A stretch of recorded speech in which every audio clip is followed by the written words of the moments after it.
बेटी बेटियां घर छोड़ती हैं, घर वालों को नहीं।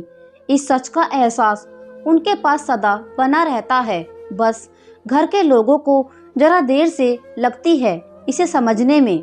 खिड़की के पास खड़ी सिमरन सोच रही थी कि भाई दूज आने वाली है, पर इस बार ना तो माँ ने फोन करके भाई के आने की बात कही और ना ही मुझे आने को बोला।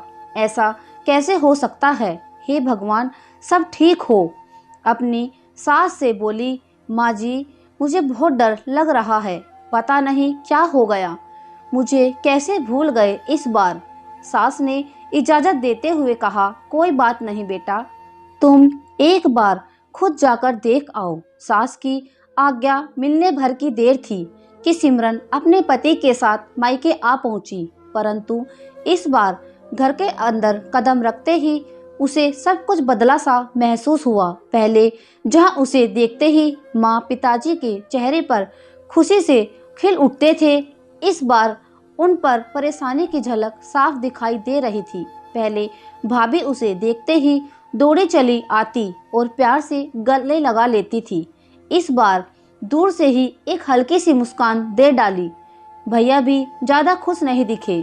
सिमरन ने जैसे तैसे एक रात बिताई, परंतु अगले दिन जैसे ही उसके पति उसे मायके छोड़कर वापस गए, उसने अपनी माँ से बात की। तब उन्होंने बताया, इस बार कोरोना के चलते भैया का काम बिल्कुल बंद हो गया, ऊपर से और समस्याएं।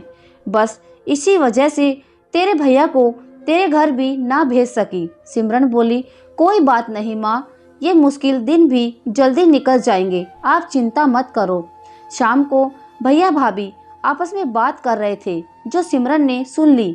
भैया बोल रहे थे, पहले ही घर चलाना इतना मुश्किल हो रहा है, ऊपर से बेटे की कॉलेज की फीस, परसों भाई दूज है, सिमरन को भी कुछ देना पड़ेगा।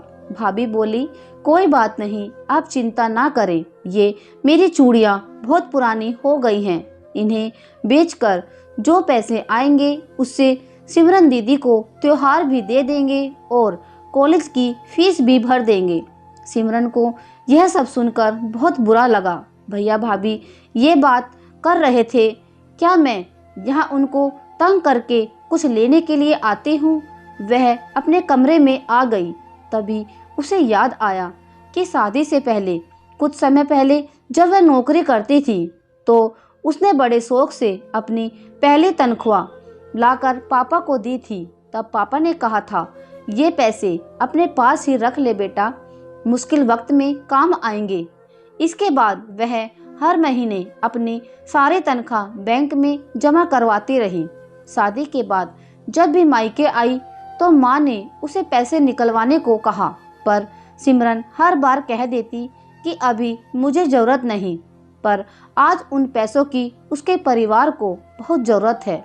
वह अगले ही दिन सुबह भतीजे को साथ लेकर बैंक गई और सारे पैसे निकलवा कर पहले भतीजे की कॉलेज की फीस जमा की और फिर घर का जरूरी सामान खरीद कर घर वापस आ गई। अगले दिन जब भैया का टीका किया तो भैया ने भरी आंखों से उसके हाथ 100 का नोट रख दिया। सिमरन मना करने लगी तो भैया बोले, ये तो शगुन है पगली, मना मत कर। सिमरन बोली, भैया बेटियां मायके शगुन के साथ पर कुछ लेने नहीं, बल्कि अपने माँ बाप की अच्छी सेहत की कामना करने, भैया भाभी और माँ बाप की सेवा करते देख ढेरों दुआएं देने और बड़े होते भतीजे भतीजियों की नज़र उतारने आती है। जितनी बार मायके की दहलीज पार करती है, ईश्वर से उस दहलीज की सलामती की दुआएं मांगती है। जब मुझे देख पापा माँ के चेहरों पर रौनक आ जाती है, भाभी दौड़कर गले लगाती है, आप लाड़ लड़ाते हो, मुझे मेरा शगुन मिल जाता है। अगले दिन सिमरन ने मायके से विदा लेकर ससुराल जाने के लिए जैसे ही दहलीज के पार कदम रखा कि भैया का फ़ोन बज उठा। उन्हें अपने व्यापार के लिए बहुत बड़ा ऑर्डर मिला था। वे सोचने लगे, सचमुच बहन बेटियां मायके कुछ लेने नहीं बल्कि अपनी बेशकीमती दुआएं देने आती हैं।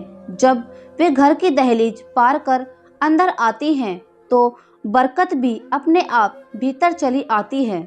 हर बहन बेटी के दिल की तमन्ना होती है कि उसका मायका हमेशा खुशहाल रहे और तरक्की करे। मायके की खुशहाली देख उसके अंदर एक अलग ही ताकत भर जाती है, जिससे उसके अपने जीवन में पेश आने वाली मुश्किलों को वह डट कर सामना कर पाती है। भैया की आंखों में खुशी के आंसू बहने लगे। तो दोस्तों, यह कहानी आपको कैसी लगी कमेंट में ज़रूर बताएं। वीडियो को लाइक करें, शेयर करें और हमारे चैनल को सब्सक्राइब करें। Thank you.